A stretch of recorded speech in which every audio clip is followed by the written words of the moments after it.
ضروری ہے۔ وضو میں جو کلام مقدس سے ہمیں مسائل ملتے ہیں وہ ہیں 4 وضو کے فرائض۔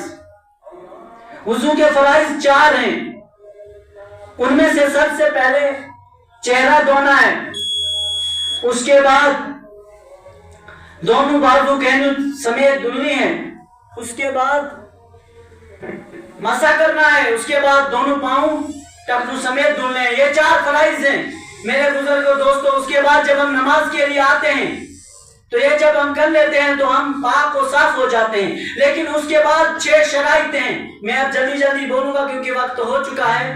تو معزز حضرات، اس میں 6 شرائط ہیں۔ سب سے پہلے طہارت ہے۔ طہارت کا معنی ہے پاکی حاصل کرنا۔ اب 3 چیزوں کا پاک ہونا ضروری ہے، یعنی بدن کا پاک ہونا، کپڑے کا پاک ہونا، اور جس جگہ آدمی نماز پڑھے اس جگہ کا پاک ہونا۔ یہ 3 چیزیں یعنی کہ یہ ہے طہارت۔ پھر یہ ستر عورت، یعنی ستر عورت یعنی اپنا مرد کے لیے ناف سے لے کر گھٹنوں کے نیچے تک چھپا دینا، یہ کیا ہے؟ فرض ہے، شرط ہے۔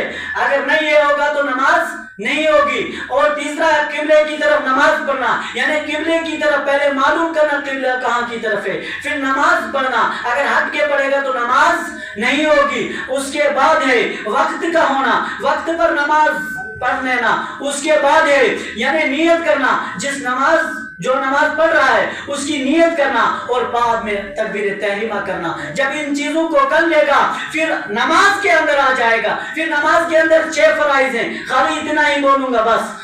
6 فرائض ہیں۔ جب اتنی چیزیں کر لی نا، پھر اللہ کے سامنے جب کھڑا ہوگا اس میں قیام کرنا، یعنی کھڑا ہونا۔ قیام ہوتا ہے کھڑا ہونا نماز کے لیے۔ پھر تکبیر تحریمہ کہنا۔ تکبیر تحریمہ یہ بھی ہے، اس سے کیا ہے کہ اس سے نماز شروع ہو جاتی ہے۔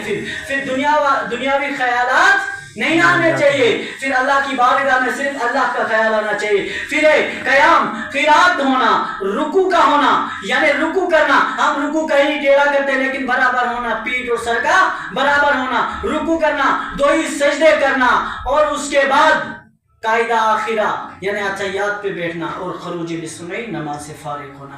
معزز سامعین کرام، اللہ رب العالمین سننے سے زیادہ عمل کرنے کی توفیق عطا فرمائے۔ اللہ